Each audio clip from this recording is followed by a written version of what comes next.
Thank you for the opportunity to speak today. Consider your to be.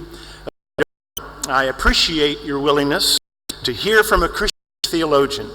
The friendships that have developed through our relationship that I will always treasure. My concern, understand from an old earth perspective. Let's begin by defining Old-Earth Creationism. Old-Earth Creationism is the view that the God of the Bible created the universe, which science demonstrates to be billions of years old. There are times in natural history in which God's activity is detectable, protected in the creation of humanity through an original code. So, what I've talked about, I'm going to an older Christian perspective and interpretation of Genesis. The Bible presents God as on mission. This mission begins in Genesis 1. God inaugurates the universe. In Genesis 2, God assigns humanity the task of joining in mission. When the Bible puts God in action, it always does so in accommodated, analogous language. As we will see, that we interpret the definition in Genesis 1 non-literal, non-24 terms. And so, the point I'm making, or trying to make, is that the belief that the earth is only 7,000 years old is based on literal interpretation of Genesis 1, put literal in quotation marks. That Christians historically have never interpreted Genesis in the so-called literal manner advocated by young earth. Let me just say, point, America, there are certain creationists to whole creation, one must believe, is only 10,000 years old or less. This has caused great harm to the creation of America, and I want to respond at this to the arguments. First, the Bible presents one who is on.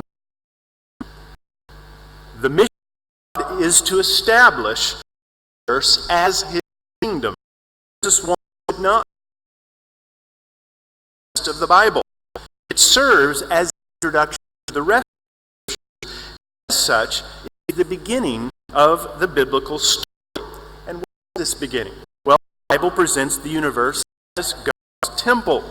And this imagery is found throughout the Bible, from beginning to end, from Genesis to Revelation. These days of John are the account of establishing his kingdom by inaugurating as his temple. So, second, one inaugurating his temple in 6 days, 6 episodes. First, we see in Genesis 1, where God creates the earth, as it says. Meaning, God created heavens and earth. This teaches that God created without the use of any materials, without any opposition, and by the mere power of his word. This is very important, because this is radically different from all other ancient creation stories from the surrounding area that was Babylonians, Sumerians, the Assyrians, the Canaanites, the Egyptians, all had creation stories. But all stories were filled with warfare, conflict, and opposition. In those stories, Moses was not sovereign, nor was he necessarily. Moses is letting us know that the God of the Bible is fundamentally from the pagan gods founding culture. So that was verse 1. God created the heavens and the earth. But verse 2 then says that the earth was without form and was void. In other words, it was unformed, filled, and it was disorder is not understood as evil, untamed, and unruly. So how are we to understand disorder in original creation? I think it would be like a room of school children. They're not evil, but they're not organized. So the notions of unformed and unfilled, the theological framework for the next 28 verses of this day creation. And the third thing that we see, verse 31, or 3 through 31, God establishes the world as his cosmic temple in 6 days or episodes.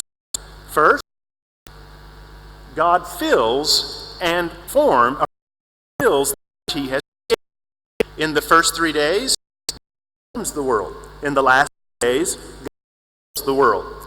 Days 1, 2, and 3, God forms the water, the sky, the land. In days 4, 5, and 6, God fills water, sky, and land.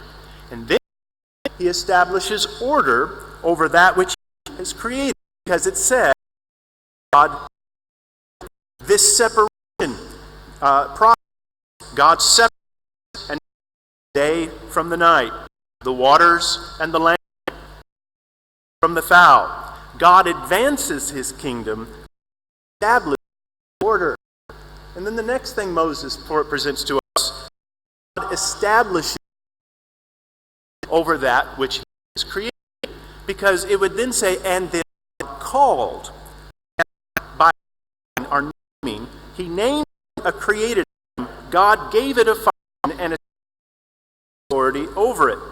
When he calls the light day, and then he calls the darkness night, God is establishing his divine authority. This process of naming is the establishing of God's kingdom and temple. We Genesis 2, where God called Adam to name the animals, and by Adam naming the animals, Adam is authority, or humanity's authority over animals of the earth. Next, we see where the Bible presents God's actions, exalted prose, a highly sophisticated presentation. So Moses is going to use the repetition of certain phrases to emphasize the power, majesty, and wisdom of God as he works. The emphasis is on God's actions and thoughts using keywords and expressions. Moses uses these phrases over and over at a point. The fourfold formula is announcement, commandment, and then evaluation. First, the announcement. Each day begins with, and God said. These brief statements, God then drive the narrative. And the second is the commandment. Let there be, or an equivalent.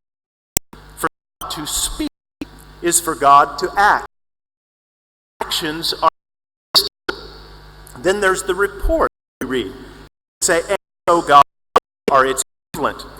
Everything Moses teaches us exists by God's express will, purpose, and word. There would be evaluation, fourth thing, and God saw that it was good. Because it satisfies God's purposes, it has value. Along with evaluation came his blessing. So, distinguishes between God's creation episodes by calling them days. Soon I will discuss theological reasons for understanding the days literally. Let me briefly list some exegetical doing the 7 days as something other than a 24-hour period. First, the day or day is used in 3 different ways. Genesis 1 and 2. In chapter 1, verse 4, day to daytime. Chapter 2 and verse 4, Moses uses the expression the day, indefinite period of time. And then the third, at the end of each of the 7 creative periods, the word is used again, and in 20-hour periods, but not always. And then it's because of the sun and the moon, the fourth day. This is verses 14 and 19 chapter. We're not given the task of determining hours, weeks, months, the fourth episode of the fourth day. This requires that at least the first days are not literal hour days. And the third thing we see is the refrain that's repeated evening and 24. The refrain does not time. Rather, the refrain is time. Have accommodated God resting, and I after working all day. I will explain. No, we should not interpret this literally. And then the seventh day has not. According to John's Gospel, chapter 5 and verse 17, 4 verses 3 through 11, God is presently enjoying Sabbath rest. This means the seventh day lasted for thousands of years. And therefore, refer to a literal 24 day. Then humanity is crowning verses 26 and 27. On the day, truly unique, makes beings nature. The text says, men and women created in God's image, as let us make man in our image after our likeness. Men and women are given authority. Let them have dominion, is what it says. He is asked to manage God's creation on earth. And women are given where God says to them, be fruitful and multiply. Adam and Eve were commissioned to end the blessings of them would extend to our world. The mission is made more explicit in Genesis chapter 2. That brings up my point, and where I want to focus my talk for the remainder of my time. And I am paying attention to the time that I have allotted. The third point, we must interpret the days of Genesis 1 non-literally. The biblical doctrine of God requires that we interpret the days of Genesis 1 as in accommodated language. I spoke on a university campus in which I presented an old interpretation of Genesis 1 and 2. A student asked, why shouldn't we believe that is referring to 6 24-hour days? Shouldn't we interpret the Bible? I answer that literally, biblical text for consideration itself is good reason not to do so. Genesis 1 provides not just good reasons for interpreting the 6 days longer than years. The Bible almost always presents God's action in analogous and anthropomorphic language. This is a crucial point that needs to be explained further. The Bible teaches that God is omnipotent, omniscient, and omnipresent. What is the definition of omnipotent? God is all-powerful. The definition of omniscience means that God is all-knowing. The definition of omnipresence is that God is present. So, the Bible also presents God perfect, accommodated, and an analogous matter. When God presents God acting, Scripture presents God acting, it generally does using accommodated language. Clearly evident in Genesis, especially in the creation account of Genesis 1. Well, I need to explain further. What do I mean by what are the definitions of anthropomorphism, accommodation, and analogy? Well, the definition of anthropomorphism is that God, the Bible, is sometimes human to understand what he is doing. Sometimes the Bible God as thinking, deciding, changing his mind. Or the of accommodation, where God provides revelation in terms the audience could understand. Now, this is an accommodation to error, because the Bible is error in it at all. And then the analogy. God reveals himself to us through the use of the Bible, our shield, interests. These are analogies made out of metal. God is spirit. Some examples of morphism, analogy in Genesis, writings of Moses concerning creation. For example, when you brought the animals to act, God and brought them to the see what he would call. Now remember, God is all-knowing. A literal interpretation would imply that God didn't know he was going to give the animal. Therefore, do not. Christians have never interpreted this verse literally. In Genesis, God spoke to Abraham about Sodom and Gomorrah. And it says, because the outcry against Sodom and Gomorrah is great, sin is very great, I will go down to see whether they have done altogether according to the outcry that has come to me, and if not, I will know. Now remember, God is present. A literal interpretation implies that not only did God not know what was in Gomorrah, but that he was absent from those cities. Therefore, Christians have never heard these verses literally. Or again, when it speaks of refreshment on the seventh day. Exodus 31. This will be the sign forever between the people of Israel. In 6 days the Lord made heaven and the earth, and on the seventh day he rested and was refreshed. My young creationist want to say that this verse teaches that God created in 6 literal days.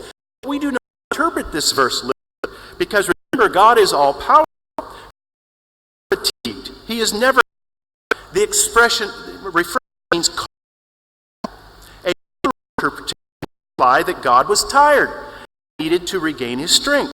Therefore, a literal interpretation is not acceptable.